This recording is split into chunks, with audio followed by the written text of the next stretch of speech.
Good morning, everyone. Welcome to the Town of Vesuvius Committee of the Whole meeting, November the 26th, 2024 at 9 a.m. in Council Chambers.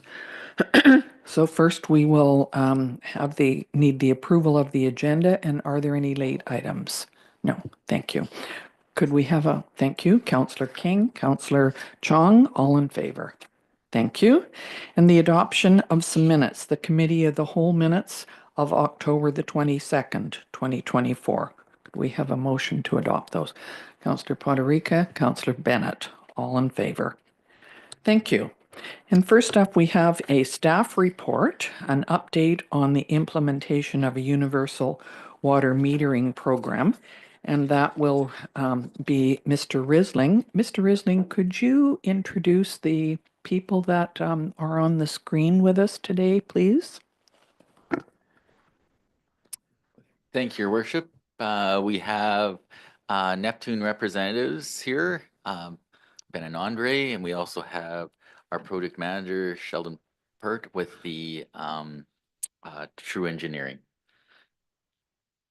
And Ben, if that's Ben up in the left, yes, Ben Got is it. with. I'm from Neptune as well. I'm your director of services. Great, thank you very much, and welcome everyone. So, Mr. Risling, go ahead, please. Thank you, Your Worship. We're just going to get the presentation up.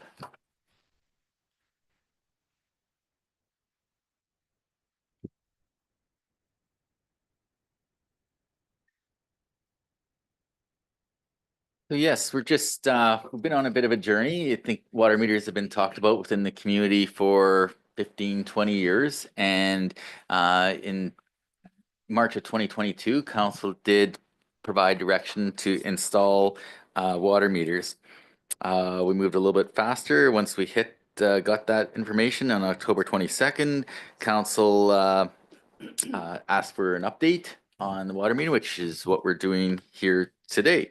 There was also a lot of questions regarding water meters that were asked during the budget process, and we indicated to the public that at that time we'd provide an update on this date as far as the water installation project.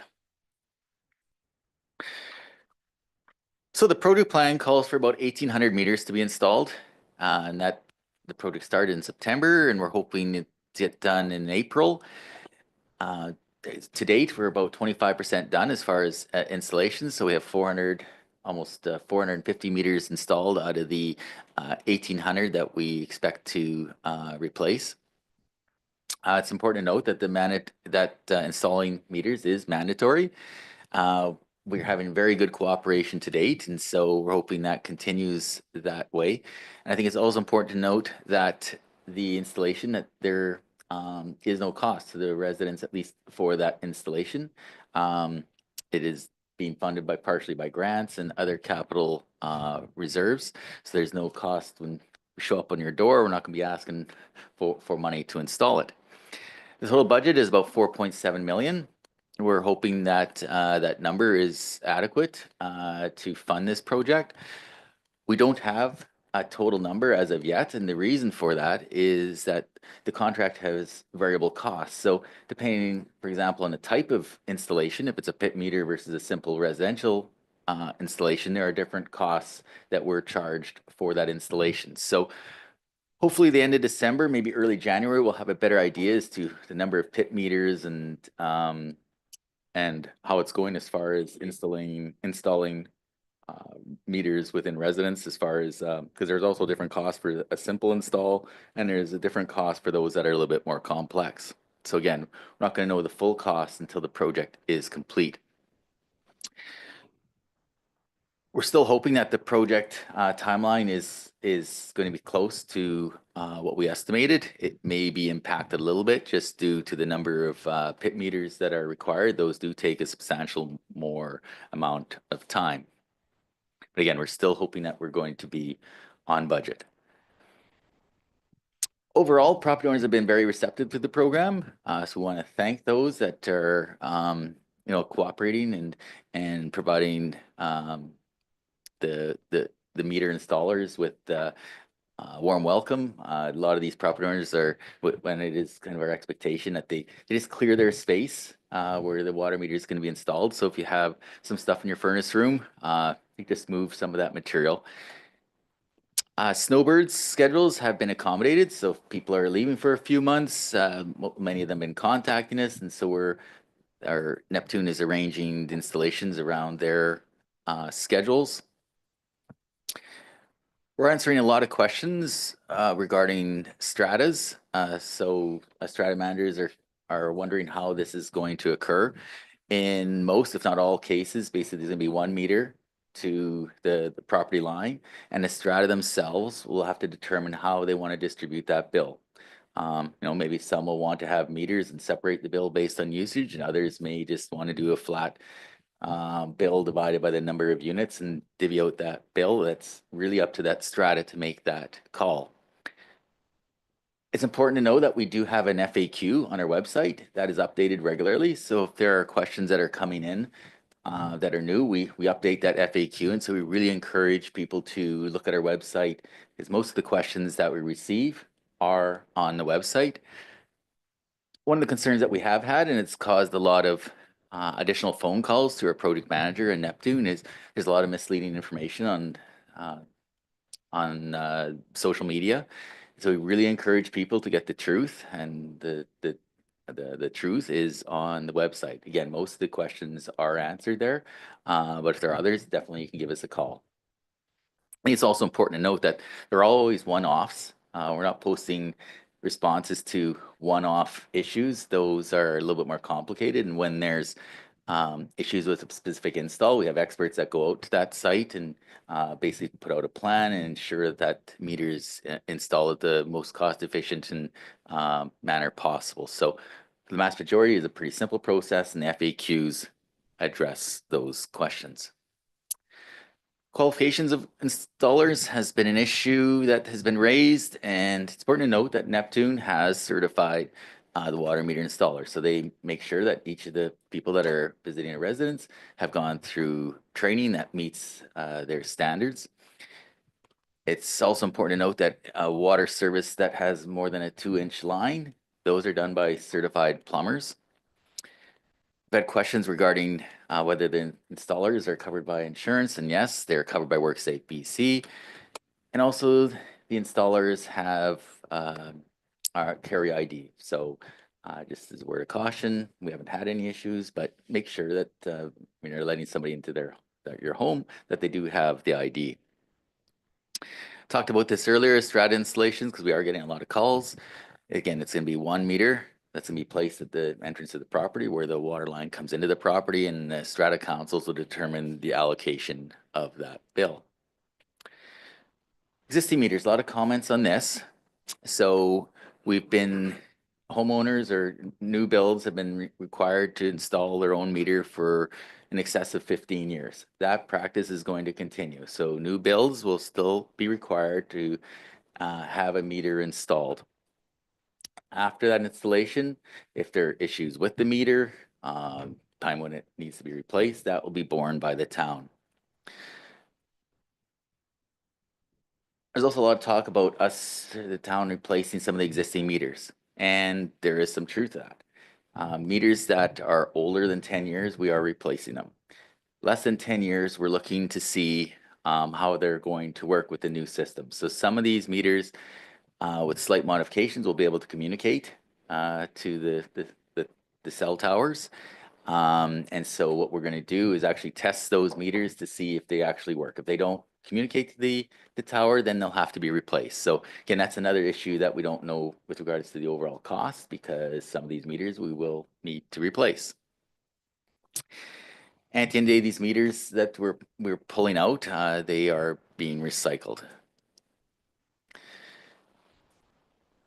As far as the quality of the installation work, as indicated, all installers are going through a training session with Neptune, and Neptune is guaranteeing that work for the first year.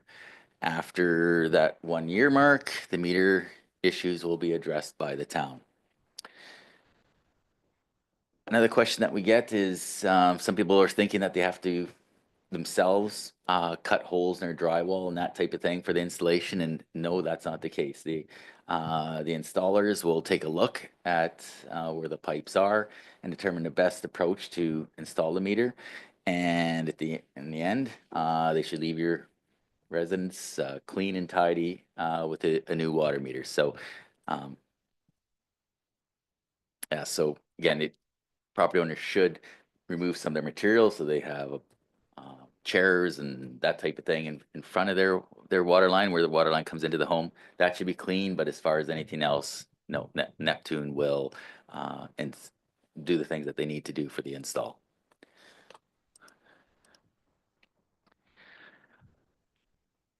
We've talked about this one even during the budget deliberations. The question as far as going with AMI or AMR.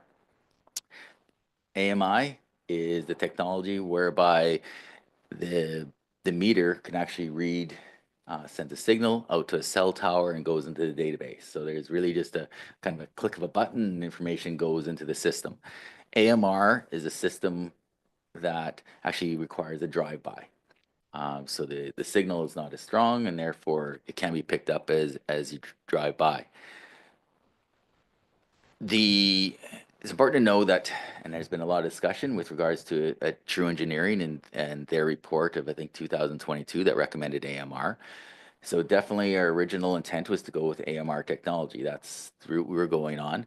But as you heard from Mr. Underwood on Thursday, with the preferential price that we received on the bids, pretty much a no-brainer to go with the AMI technology. It is a newer technology. There are a lot of benefits with AMI. As we've indicated on a few occasions that meter reads and water usage can be tracked literally within almost seconds. So as often as we want to go and receive those readings, we can get them. You also heard Mr. Underwood say how he couldn't wait to get his hands on the data. I mean, once we know what some of our flows are, it'll assist in determining what water pipes we need to replace with larger pipes. I mean, that's just one piece of data that True can use to determine the size of pipe that we need to replace the existing with. I mean, that also includes looking at Bill 44 and the increased zoning requirements. But again, as he indicated on Thursday, his capacities estimates are based on models, but actually having some of these flow meters in place, or the water meters in place, will assist them in making more informed decisions on pipe replacements and sizes. So without question, AMI technology is the preferred and has dropped substantially in price. So again, True indicated that if they were aware of the new price points, their recommendation would shift from AMR to AMI.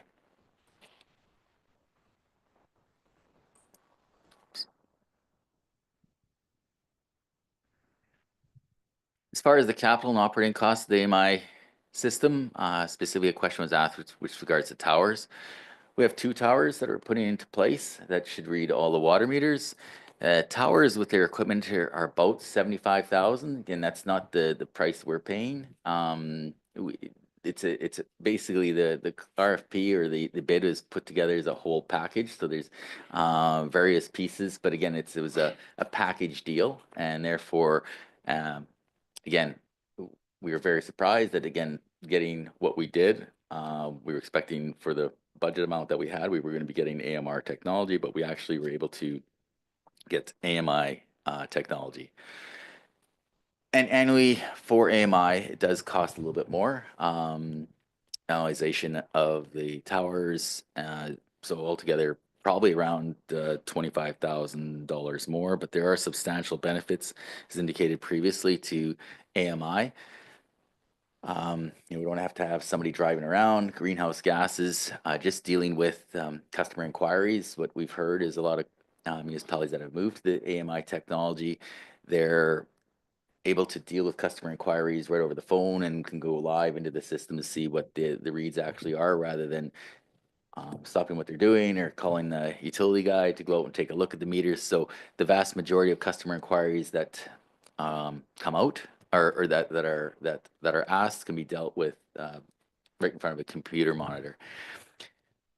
One of the other bigger advantages is that with the constant reads of the system, we can detect water leaks a lot quicker, or maybe even if they're slow leaks, we'll have a better idea as to where there are. And you heard Mr. Unwood talk about that. I mean, the more information you can have, the better decisions you can make on which pipes are potentially failing and which ones should be replaced as a higher priority than others. In the future, there's the potential for improved customer service from just the ability to provide customers with more information on our website. Next steps are establishing water rates. We are getting a lot of questions on water rates, and we will not be providing proposed rate structure until late 2025 or 2026. There are companies out there, experts that actually analyze data and propose rates. They all indicate that they prefer to actually have a full year of data before they start recommending rates. We have had questions as to, well, we have had some meters in place over the past decade or 15 years. However, the data collection has not been as consistent as we'd like, and also it's not the full sample size. So we want to move as quickly as possible to doing a metered rate, and it's very highly probable that we'll move to a flat fee plus a variable rate. And ultimately what that is going to do is distribute the cost to operate our potable water system amongst our ratepayers on more of a user pay basis. So those property owners that are, or tenants that are utilizing or using more water will fund more of the overall requirements to fund that system. And those that are using less water will pay less than those that are using more. And we've received lots of comments that are looking forward to that, that change. It's important for people to actually start looking at what their water usage right now. And we've communicated this several times, and I'll do it again. We really want to encourage property owners to changing their habits, maybe go to zero-scaping. I know that's an expensive venture, but it's something that saves a lot of water. When you have to replace appliances, look at those that have energy efficiency labels on them. You know, dishwashers and washers. There's models out there that utilize a lot less water than some. Look at low flow toilets and taps. If your taps are leaking, replace the little rubber seals. So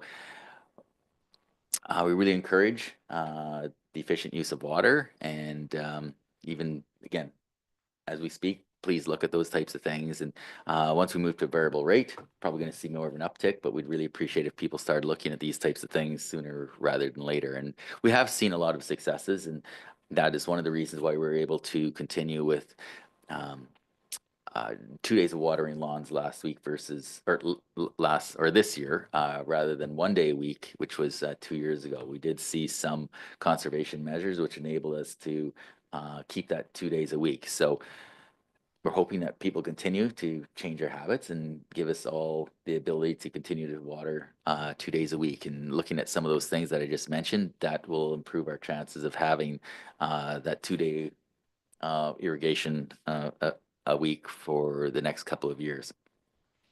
And so that gives an overview of a lot of the basic questions that we received over the last week or so, plus some of the questions that are on our FAQ site. So again, we really encourage people to utilize our website, and that website will continue to be updated as questions come in. We'll update it. And thank you very much. Thank you very much, Mr. Risling. That explains a lot of things, and I think answers a lot of questions. And we're very happy that that Sheldon, Andre, and Ben are also joining us on the phone, because there could be specific questions that we need to ask. And please, or online, sorry, not on the phone. And please, you know, answer if you can. And if you can't, we can certainly find the information. But thank you all for being here. So I will open it up to council to see if there are any questions that council members have. Go ahead, Councillor Bennett. Thank you, Madam Mayor. Rod, do you mind just explaining what the difference, like the outside pit meter is? You referred to it, but there's a big difference of why you have to put those in and what they are. So our Thank you. preference is to put the meters within the home.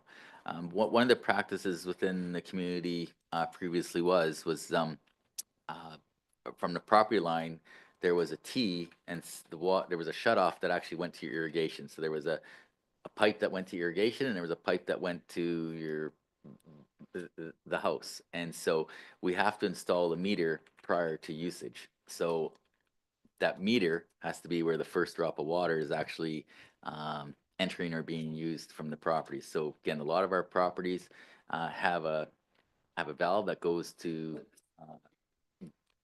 irrigation, and those we have to put in the pit meter. Does that help? Does that I can add to that, Rod, if you want.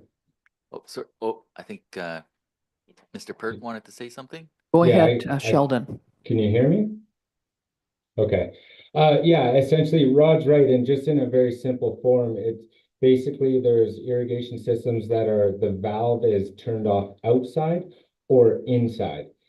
Any valve that's turned off outside for their irrigation will get a pit meter, because if we put it on the inside, we won't capture any irrigation water. So any irrigation system that's turned off inside gets an inside meter. That's really the determinant factors. Thank you. And my assumption is that people that need pit meters, very likely it's well below ground. So it's not sitting on top of the ground. So my assumption is that that's what the large cost is, that you have to go in and actually dig this up in order to get to where the two lines meet. Is that correct? Is that why there's takes a long time and it's a higher cost? Yeah, correct. It's a mixture of the labor to actually dig the hole, actually get the piece of it, because it's basically a great big manufactured tube that goes down, it's going to be roughly 5 feet on average, but there's going to be some that are deeper. And then actually putting the meter is just one portion of that. You get it down, you tie into your service lines, and then you have to backfill all that back up and restore the ground. Some are going to be in asphalt driveways, concrete driveways, grass. So it's a restoration to what it was before. So yeah, that's why they're quite a bit more expensive than just going inside and cutting into the line and just putting the meter. There's a lot more parts to it. Thank you. And I think that there is something that once you restore the ground there, that there is a way to read the meter from some kind of a device on the top of the ground. Am I correct? Is that how they read it? There's a wire or something that comes up to provide that information. Yeah, there's a transmitter on these also, just like the in-house meter ones. They're actually attached to the underside of the cap, the lid, and that's what will read to the towers. Great, thank you. Mr. Davis, no. Councillor Chong, you had a question? Well, since we're on the topic of pit meters versus residential meters, so have we run into situations where, because there are some older buildings in Osoyoos with some interesting builds, have we been in any situations where to get access to the water meter install, almost structural changes are required, like cutting through joists or something like that, where it's just more advantageous to do a pit meter as opposed to having to gain access? Have we run into any of those situations? Go ahead, Sheldon. And correct me if I'm wrong here, Andre, if you want to jump in. But in terms of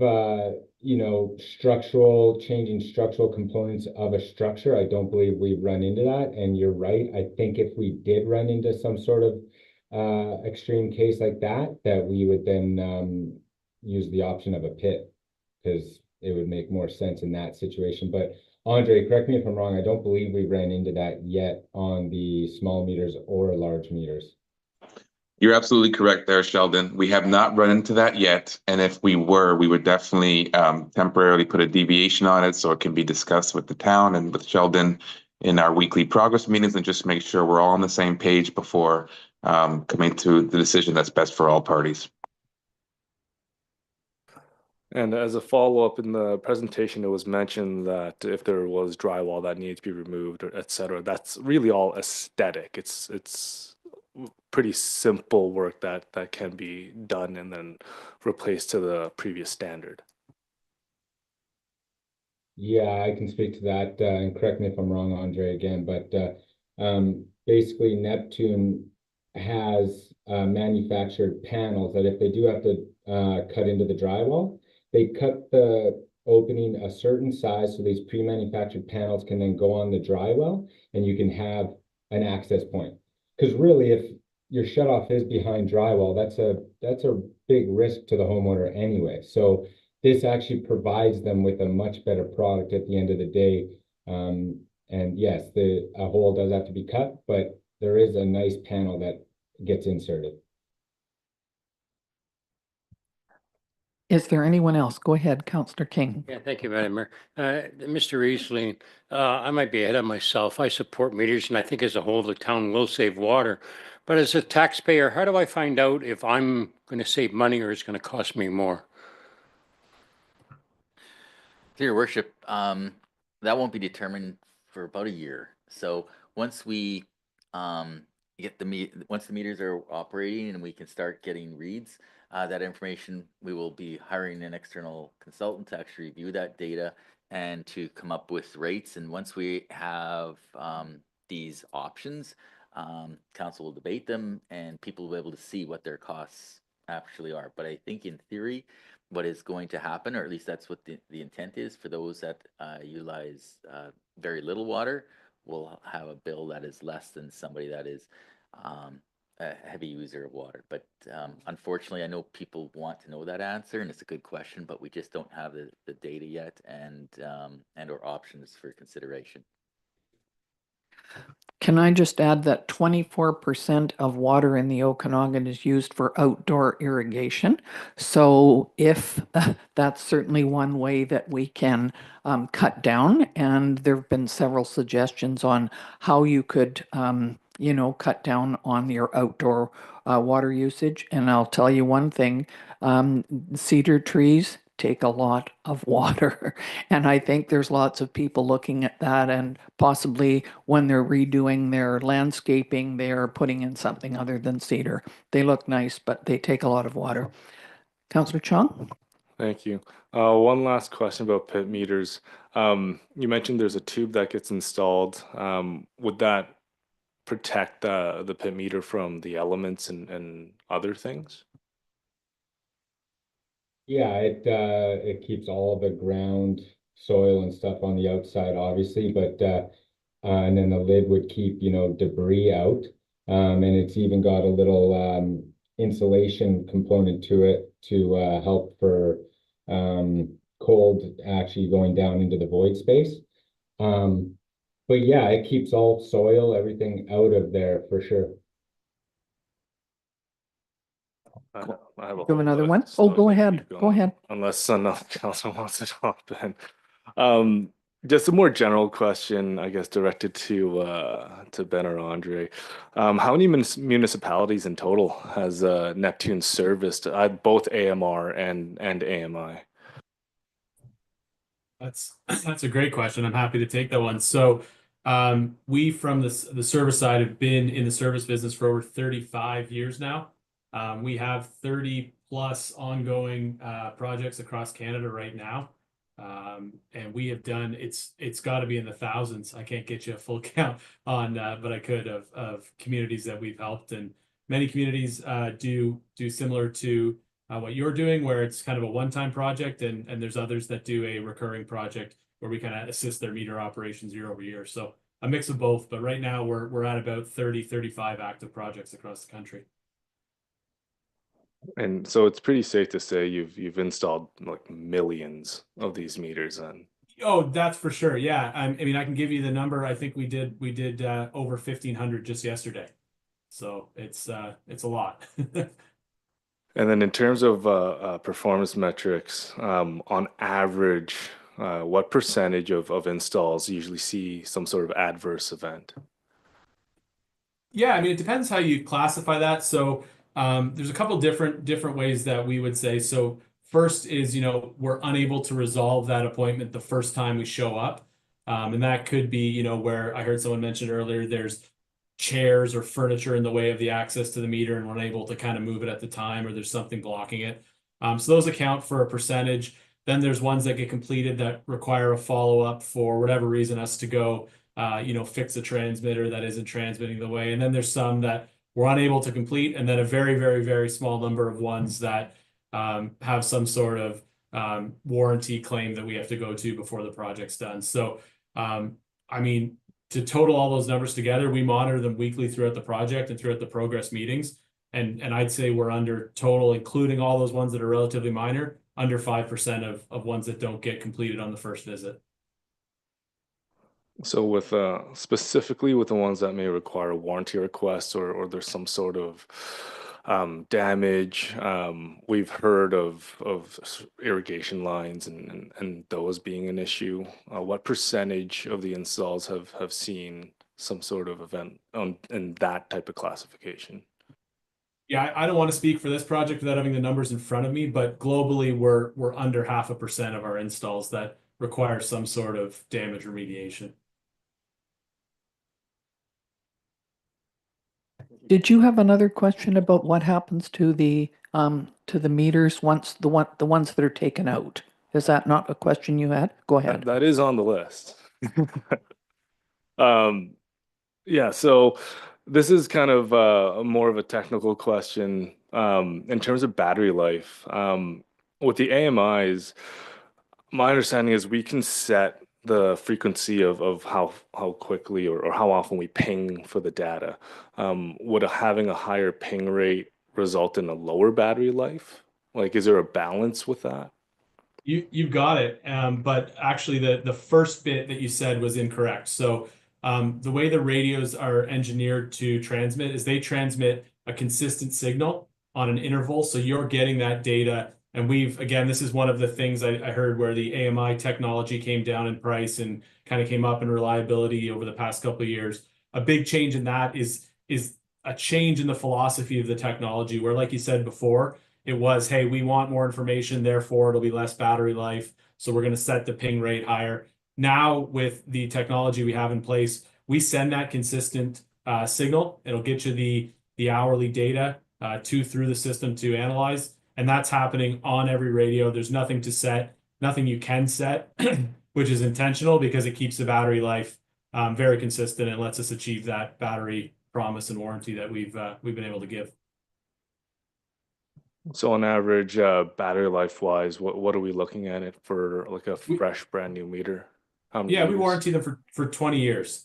And I'll tell you again in practice that we have some that have been out much longer than 20 years and are still working, but it has a 20-year warranty on it. And with the technology and how the flow rate is measured, it's sonic, not through optics, right? Like, so it's using sound, not light.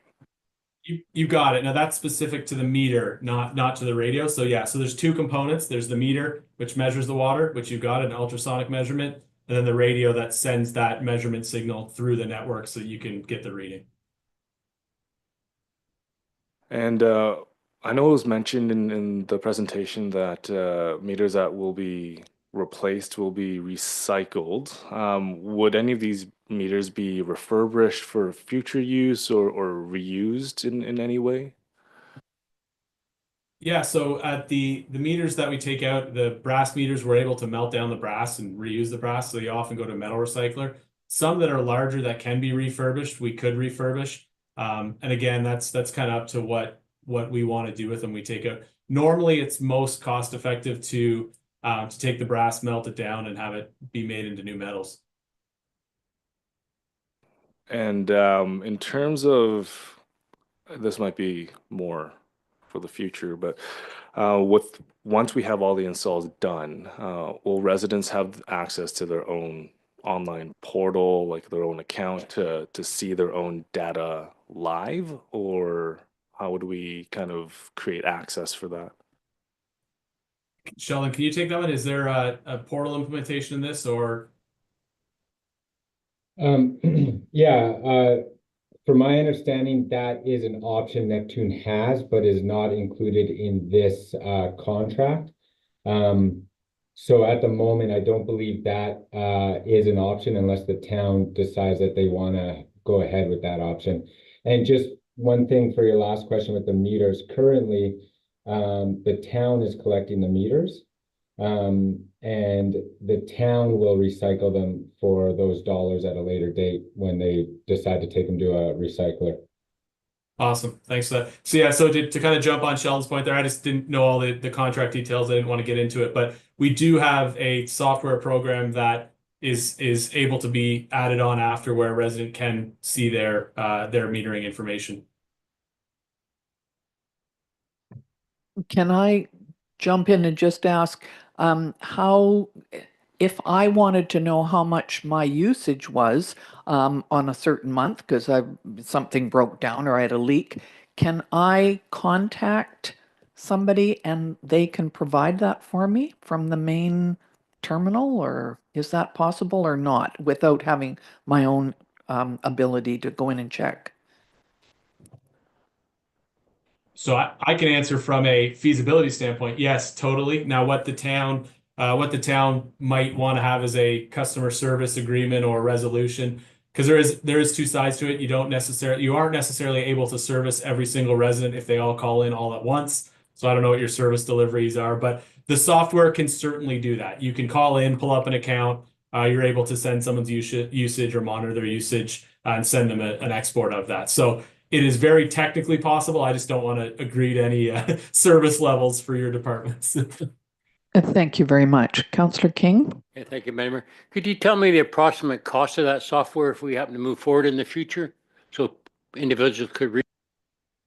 Yeah, I couldn't tell you on this meeting, but we can certainly get you that information. Yeah. Great, thank you. Councillor Chong? Yeah. Just a final point on this topic. So with if there was an online access for each resident, it would in this, for example, hypothetical, if there are like the rubber seals or little leaks in appliances or toilets, etc., in a house, if they have access to their own data, it would make it a lot easier to determine. Let's say, for example, if they look at between 11 p.m. and 6 a.m. where everyone's sleeping and there's still water usage, you can essentially know something's leaking and then kind of pull on that thread, and then that makes it better water conservation. Would that be an appropriate usage or possibility with a software implementation?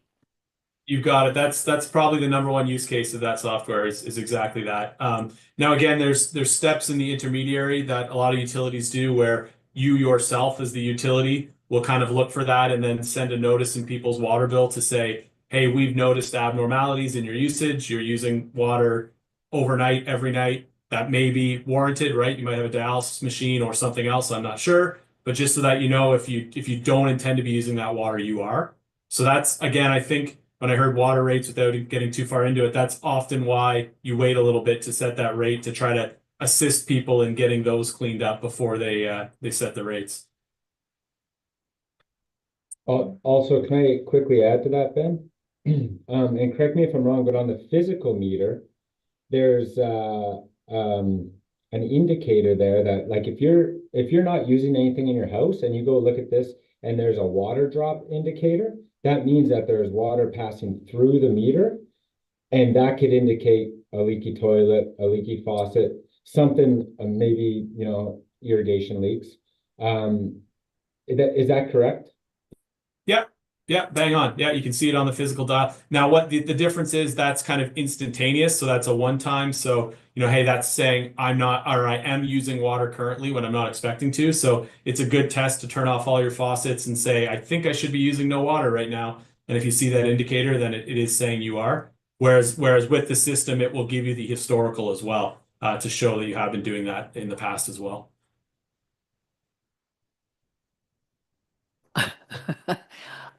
You know what? Thank you very much for answering all those questions. We really appreciate it. And I think we've covered a lot of things today. So thank you all for coming on the call. And And I just have to tell you that I've heard from a couple of people who've had Neptune out to their homes and have had concerns, and it took a lot longer than they thought it was. And all of the problems have been resolved. So I just want to say thank you to Neptune for sure for absolutely doing the best that you can. I know that you bring out supervisors and extra help when needed, and we certainly hope that that will continue. And we really appreciate the information that you've provided. And I certainly know that our administration will be contacting you again if there are any specific questions or concerns that we have. So thank you very much for coming on today and answering those questions. Okay, so we will move on to Mr. Davis, Facilities Asset Management Condition Assessment. Mayor, do you Oh, want to accept the last report for Absolutely, information? we absolutely could we have a motion, please, to accept the report? Thank you. Councillor King, Councillor Poderica, all in favor. Thank you. So now, Mr. Davis, go ahead, please. Thank you, Madam Mayor. I'm not sure if, is this for me to use? Oh, thank you.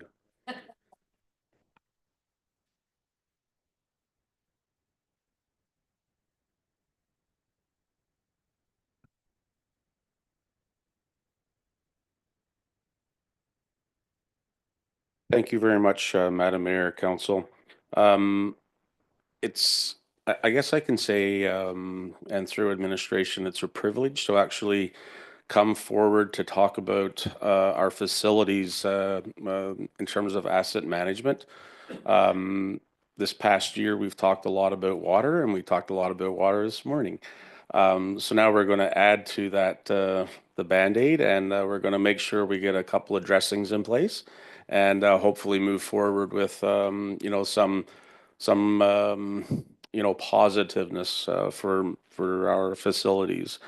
So this is just a high level introduction. Obviously, the work that was completed on this was through our agreement with Marmick. They specialize in recreation facilities, but we included all of our facilities because we started this with something to the effect of, well, what do we have in these buildings and how do we actually, maintain them? And like I said, this is just going to be a work in progress.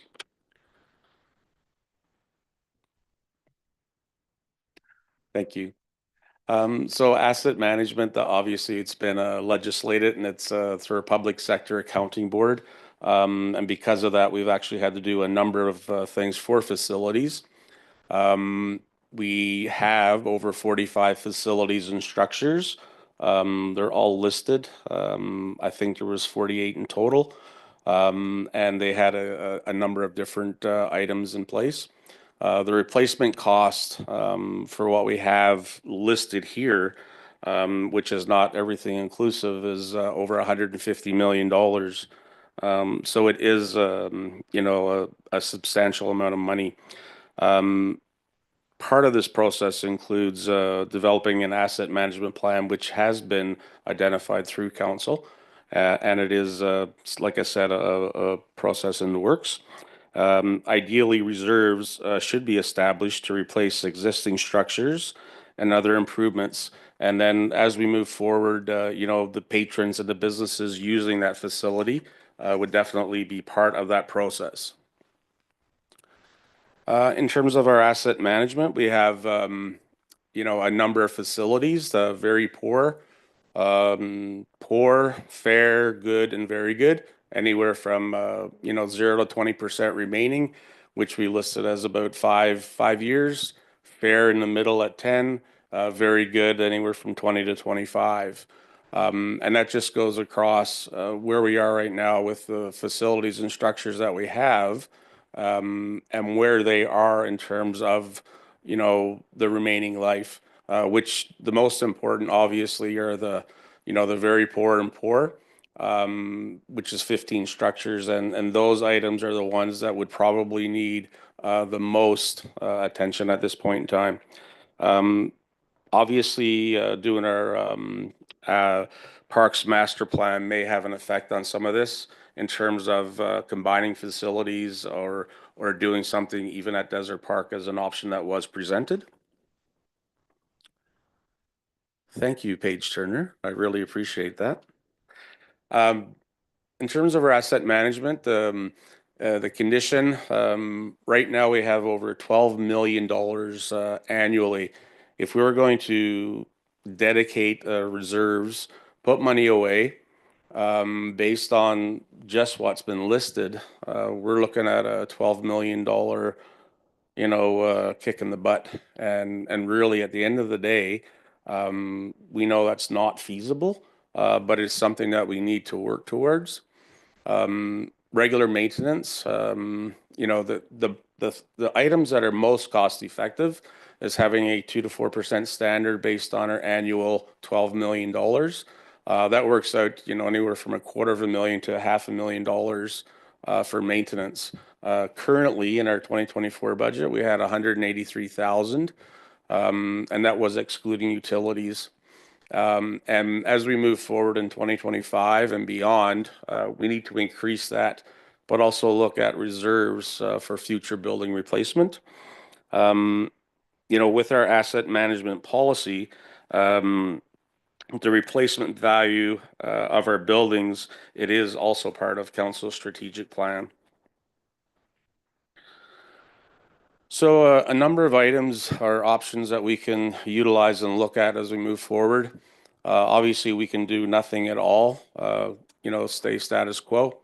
We can also look at, setting up a reserve for each building, or even buildings, the 15 that are either in poor or very poor condition, to have something, in reserves when we need it.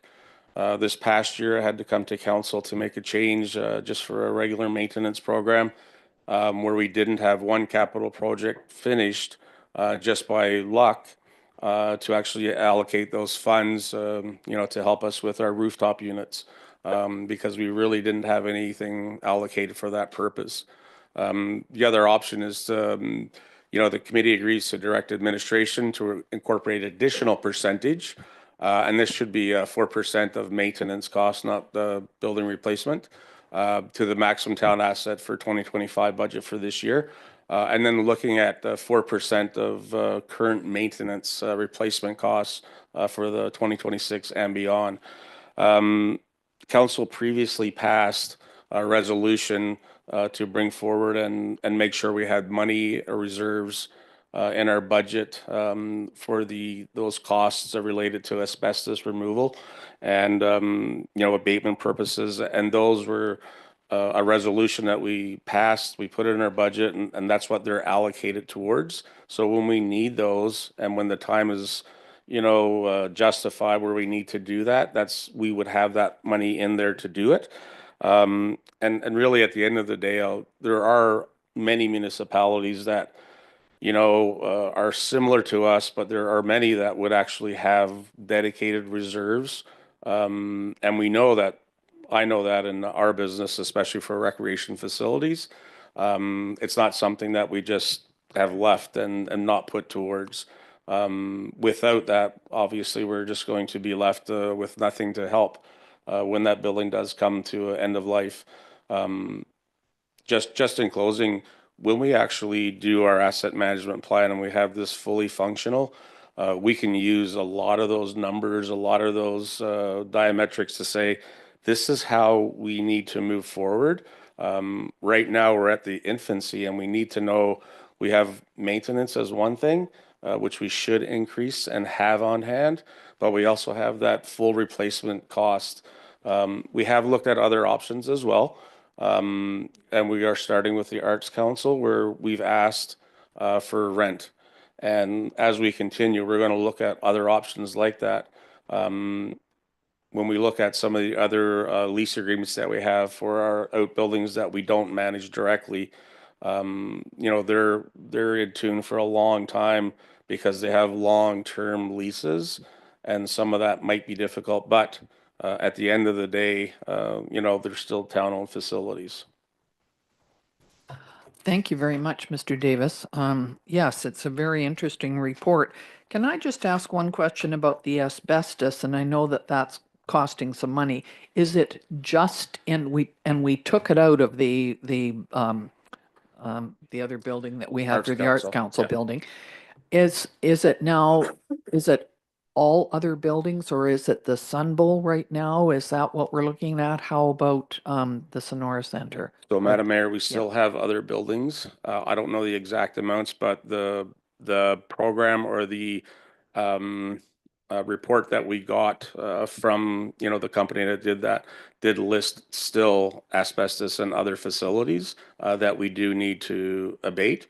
Off the top of my head, I'm not really sure what that is unless Rod knows, but if you get your phone and you got a QR code reader, or you're at the Sonora Center on the inside of our doors, you can pull up the report and it'll tell you. Perfect. And I'm assuming that reports like that are on our website? Yes, yeah. Okay, good. Go ahead, Mr. Risling. Did you have anything to add to that? or- Just on the asbestos, so a report came to council a few months ago, and we got the external consultants to actually look at all of our buildings and indicate to us what is urgently required to be replaced and what can be done over time. And council gave, or committee of the whole gave council direction to incorporate an abatement program within these buildings.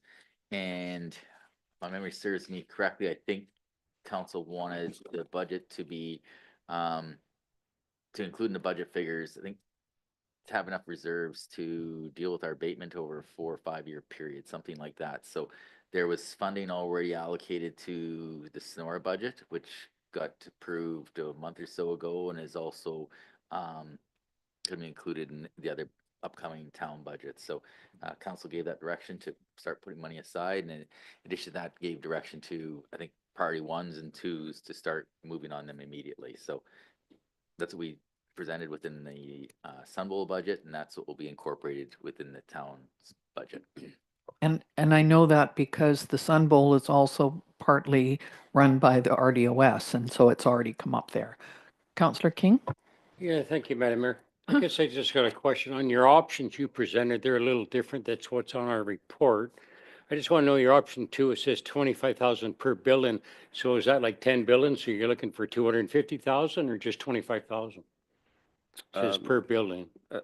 Actually, it would be 25,000 per building. It'd be about $1 million. Well, you're talking every type of building. Yeah. Okay. Every building. And then, I don't know if you want to bring it up again, computer girl, please. Your option 3 is a little different than what we have on our report. Yeah, I addressed that when I just mentioned that it was for maintenance and not for building replacement. So it should be as was written and not on the actual overhead. Oh, so it should be like this, not like that. Yeah. There you are. Thank you. So, Your worship, the intent of the options were to provide council with some discussion. I think we're pretty much at a zero state right now, and I think the report indicates that, you know, we've got to change that practice. And so I think we're looking for some discussion and maybe some direction for Mr. Zackel to incorporate into the proposed 2025 budget. And again, if we were doing things the way industry standard, again, maintenance should be 2 to 4% of the replacement cost of the buildings. And we know that is, you know, extremely high, like $3 to $6 million. That is not gonna cut it. And also, we should have, you know, in excess of $70 million in reserves for the building. So we get it. We can't get there, but we would like some discussion on, you know, when we're going to start moving that needle and to what extent, just to provide, again, our CFO with some general direction so he can provide, at least start incorporating some numbers within the draft budget. did you have a follow-up, Yeah, Councillor I King? guess then it'd be Mr. Zach will put something in the budget, so we don't really have to choose any of these options right now. We can discuss it when it's budget time.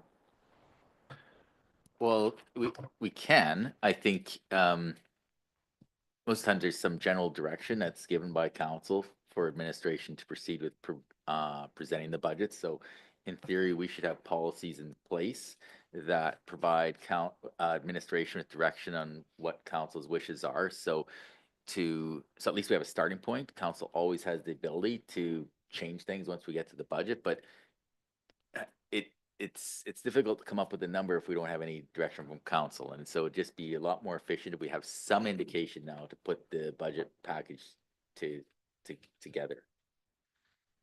Thank you. And I agree. I thought number 2 was a little scary, for sure, but definitely it just requires some discussion on our part. So Just one last one more, question. and then Councillor Chong. Do we need a policy first before we discuss this? Through your worship, you do not require a policy to start putting reserves away. It is nice to actually have policies in place that have an overall asset management guidance. And that is something that is actually on council strategic priorities chart, is to start putting a policy together. That's just the beginning. There's a ton of other stuff that needs to be done, like additional directives or administrative procedures to continue with that program. Maybe policies on what do you do with your end reserves or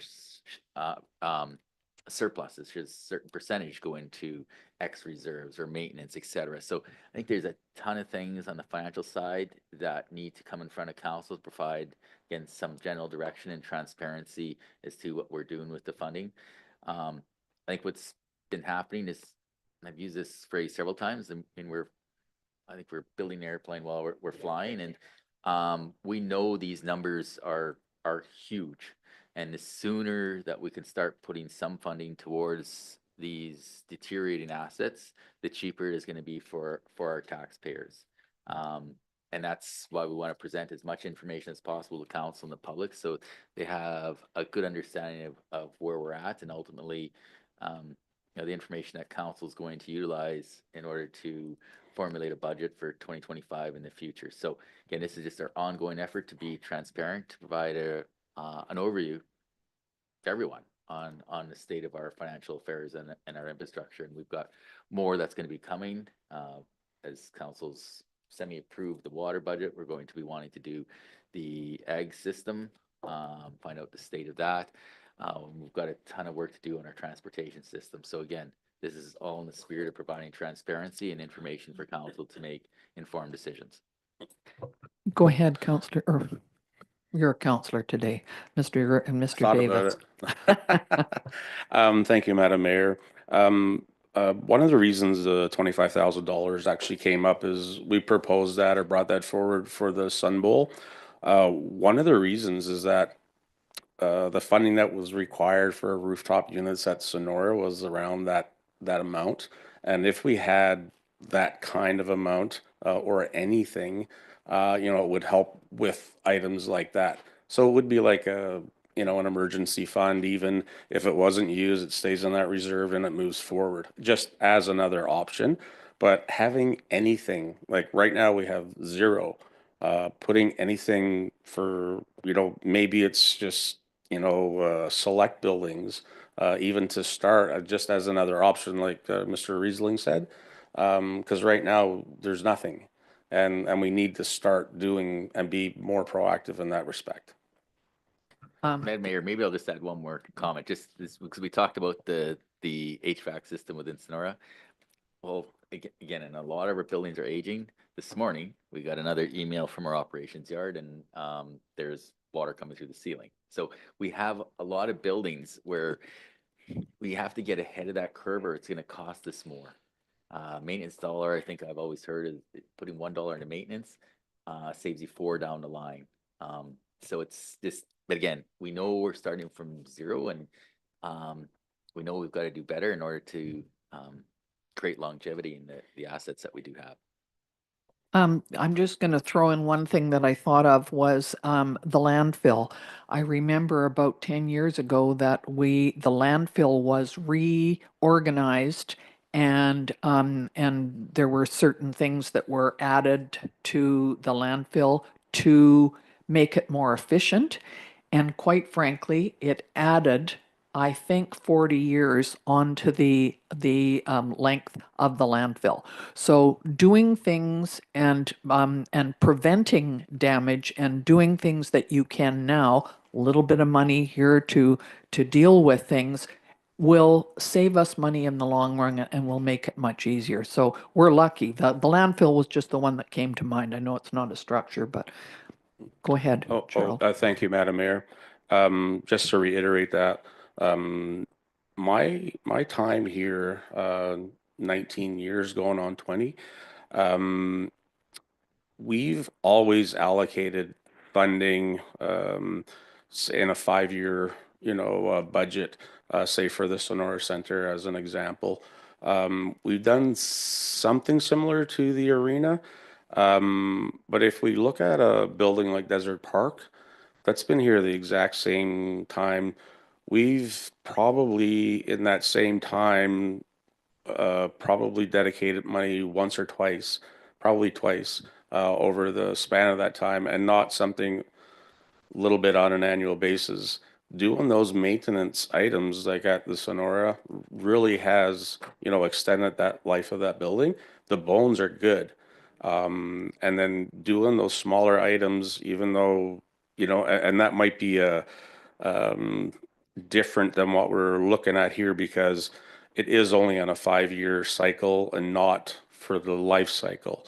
And so that makes the difference. And now we're looking at the Desert Park, just recently discussed, we'll put something into it for the next 5 years. And then after the 10 years, we're going to tear it down. We have no idea what the cost of the demo is going to be. We know what it costs to get rid of our old museum, and, wasn't cheap, and that had a little bit more because of the, the PSAB stuff in terms of the ammonia and the plant that was there, had to be done properly. So it's a little bit more, so. Absolutely. Councillor Chung and then Councillor Bennett. Thank you. This report was amazing. I love data. And it's really well timed because recently we discussed very high level discussions about Parks Master Plan. So this allows us to create a plan to phase asset replacement in an as need basis, like Desert Park Recreation Facility has 7 years left. So it can inform how we want to phase that project. And by having shovel-ready projects, it also allows us to then apply for grant funding, which can really subsidize those the need to increase taxation for sustainability funding or asset replacement. So if we can phase our Parks Master Plan with this information in place, and in addition to some sort of sustainability funding as well, it's a plan that saves taxpayers an incredible amount of money and allows us to continue, if not exceed, our current service level that we provide for our community. With specific regards to the options, is it, look, I'd like to see some financial modeling from Director Zackel with regard to what if we increase 0.5% 1 year, 0.5% the next year, and stage it. And that makes it a bit more just feasible for the public. Of course, we're in an era of where cost of living is going to continue to increase, and Trump's impending 25% tariffs. We have no idea what that's going to do. But that's I find it a challenge to discuss without information. So in terms of direction, I like to see something like that. And also break that down to how much it would cost in terms of annually for the average household for in Osoyoos.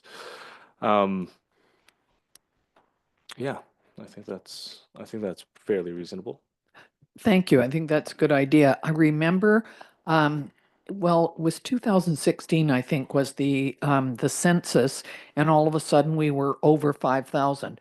So we had to pay a lot more for policing, and we had put aside some money each year a percentage into the policing fund. So that has been done before, that type of thinking, and I think that's probably an understandable way for us to try that. So I'm certainly in favor of your suggestion that giving that option to Mr. Zackel and see what he can come up with.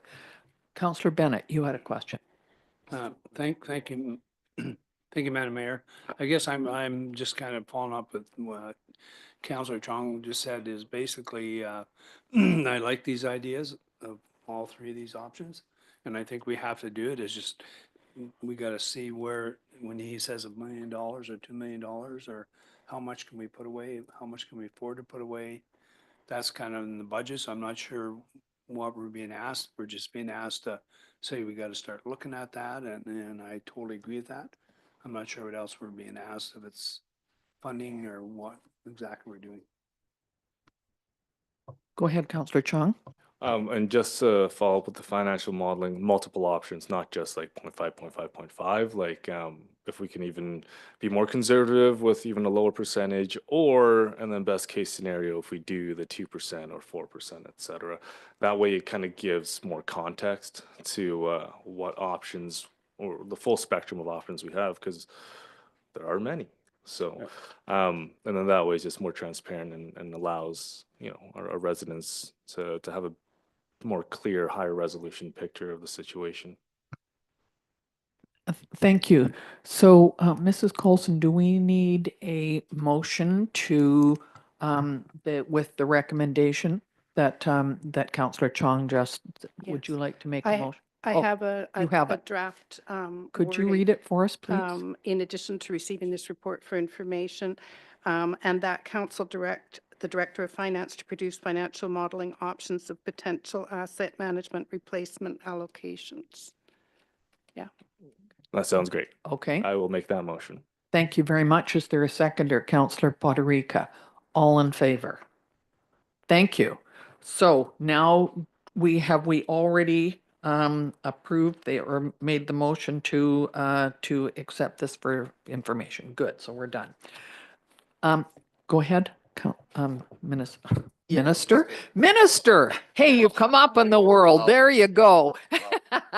Go ahead, Mr. Risling. Yeah, I just wanted to thank Mr. Davies for putting this together. I mean, it's was a lot of work, and it's, you know, almost outside his responsibilities in putting together asset management plans. I do want to indicate again, it's important to note that this is just the start of the journey. You know, there's a ton more assets that we have to do, like even things as far as picnic tables. We all know the cost of those picnic tables, $5,000. You start adding them up, and it's so I don't want to diminish the importance of this report. I think it was fantastic, but we've got other things like even the RCMP building. We've heard Sergeant Beta indicate that that building is nearing the end of his life, and we need to start planning on that one as well. So, yeah, and I think working together and actually having some options, it will provide us with some flexibility in determining, you know, how we're going to maintain these buildings. And then I think the next step is what buildings do we start collapsing? And again, that's part of council strategic priorities, to look at multi-use facilities and try to leverage our limited financial resources. So again, I just wanted to thank Mr. Davies for putting the start of, I guess, the kind of our structures, asset management plan together, but we do need to do more. And I just want the public to not leave this meeting thinking, oh, we have everything here. No, it was a big start, and it's a big chunk of it, but there's still additional stuff that needs to be done, like even irrigation systems and all that type of stuff. But I think it was a good starting point. So thank you. It seems to me when we were first talking about asset management things, and it was about 10 years ago, that somebody said, well, it has to be down to every last detail, like how many nails and screws do you have sitting waiting for repairs? Unfortunately, that's the level of detail that we sometimes have to get down to. I know we'll talk about the big picture first. Yeah, we really, honestly, we're not going to go into that kind of detail. I mean, even in water and sewer, we kept it like pretty high. No, we didn't include the smaller pipes, that type of thing. Like, because we know that number, to get that number is almost impossible to get, but at least we have a degree of magnitude to start working towards. Absolutely. Great. Thank you. Thank you, Mr. Davis. We appreciate the time that you put into doing that report. So we need to have this list on the wall. So we know what's going on.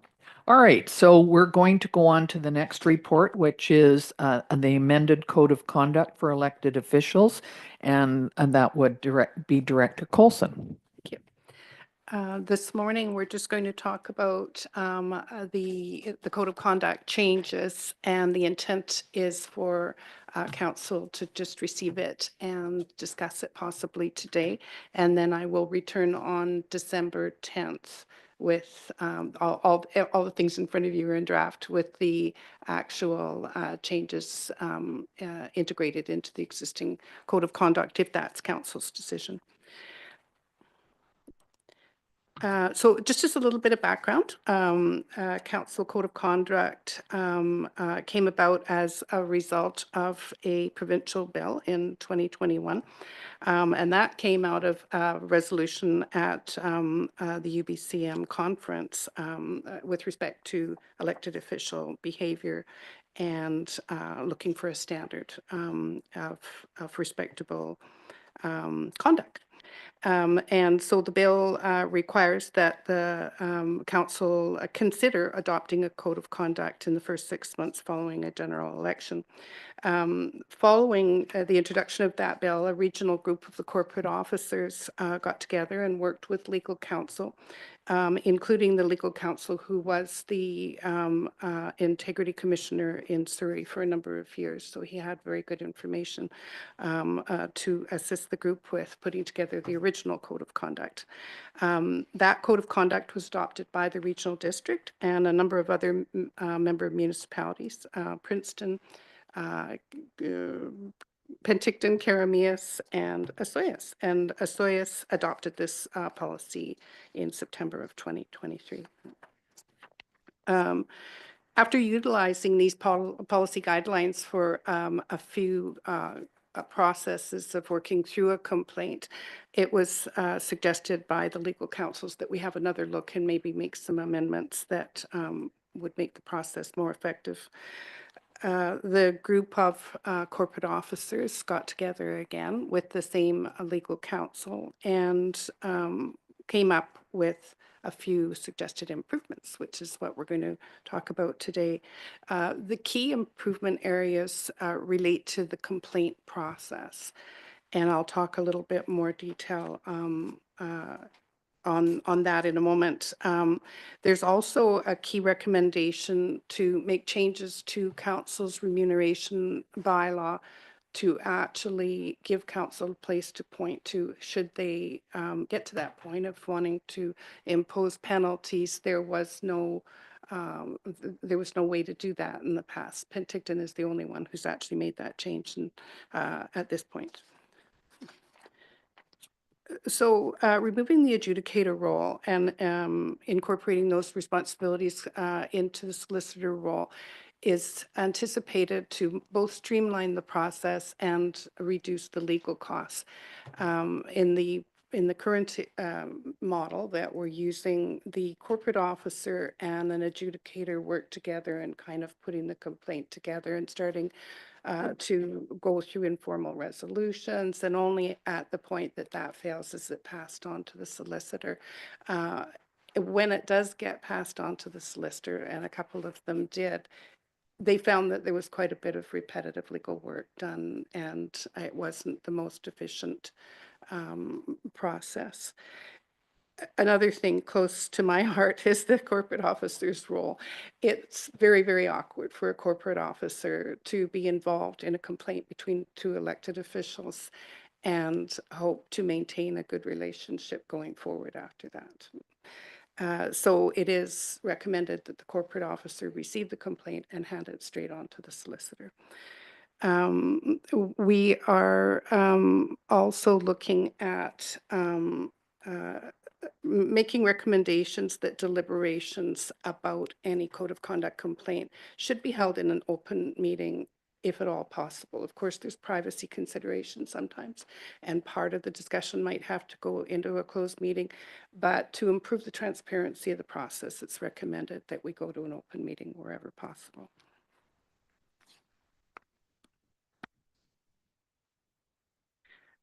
A new section's been added on leaves of absence, and it's mostly pertaining to members running for an elected office outside of local government, perhaps looking to join the legislature. And those changes recommend that that elected official be removed from any officially representing the local government for the campaign period. So they would not be acting mayor. They would not be doing ribbon cuttings. And the thought behind that is that they can't effectively represent both interests. There is clarification because there was some feedback to say that the code of conduct is not meant to limit any kind of free speech. It's strictly to do with maintaining a standard of conduct.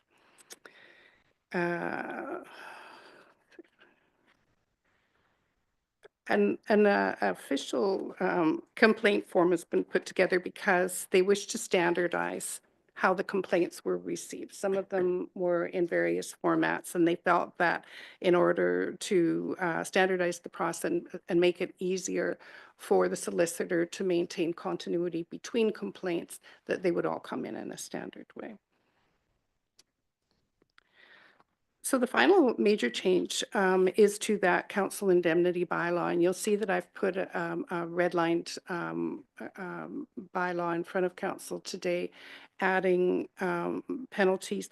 A very important change that I'm recommending, which wasn't recommended, this is the one thing that I would recommend to our council that we do slightly different, is if we are going to look at incorporating these possible penalties into the indemnity bylaw, I would suggest council say it's a may rather than a must. It's been put to us that it's a must, and that really limits council's ability to have a say when the time comes. Should something get to that stage and the solicitor has made recommendations of a penalty, I would prefer to see it as a may. It's council's decision. If you wish to adopt it exactly as it was presented from the regional group, it would say that you must. And so what those recommendations are is first finding of a breach from an elected official, a 10% reduction in the remuneration for 12 months, second finding of a breach, 15%, and third and subsequent 25% reduction. And just for clarity, should somebody be frequently breaching the code of conduct, those are compounding for the 12-month sliding period of time. So next steps, as I said, with council's approval, I will bring this back to the December 10th meeting. Because of the kinds of changes that we're making and fundamentally shifting the way that we will look at complaints and incorporating it into the bylaw, should council wish not to incorporate these, we will probably have to go a different way with our code of conduct. And I would bring it back to council at that point and have an independent process for us to follow that doesn't include going to the one that we're using commonly with the regional district and the other member municipalities, because we would be saying that we don't want to adopt that process if we turn down the changes. I leave it to council to ask any questions and provide instruction as to whether you wish to have this brought back on December 10th. Thank you very much, Mrs. Coulson. Is there anybody who would like to ask a question or go ahead, Councillor Chong? Thank you. With code of conduct, correct me if I'm mistaken, they're very much an organic kind of document where changes will occur as maybe social changes or technology or other external factors. So Although it can be finalized in the moment, there's always some sort of kind of organic nature to this document, right? It's somewhat of a living document, if you will. These changes came about as a result of just trialing, using it as a region for just about a year and running through a couple of complaints. And that's why it's back before you, is they just felt that they should improve the process. Councillor King? Thank you, Mayor. Yeah, I'll make a motion. You bring this back on the 10th.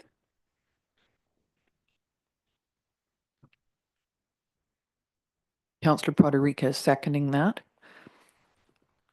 And are there any amendments that, are you in agreement with the amendments that have been suggested? So everything like that? Okay, go ahead. You I'm have a question? assuming Council King is moving option 1 then specifically.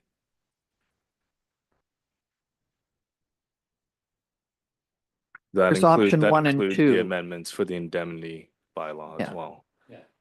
So that's the recommended motion. That's what you're, that's what you're moving? Yeah, that's what I thought.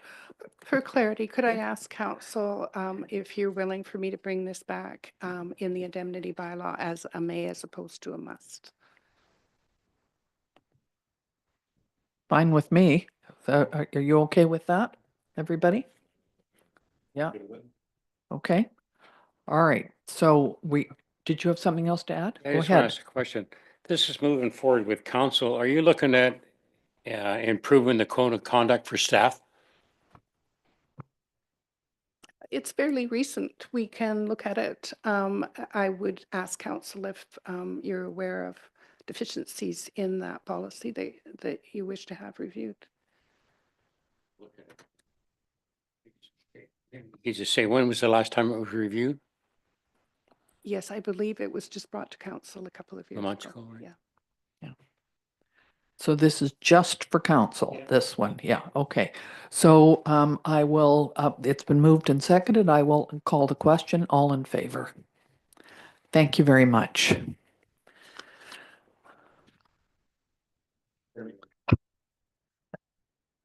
You're too late, Councillor Chong. So we need a motion to terminate the meeting. Councillor Poderica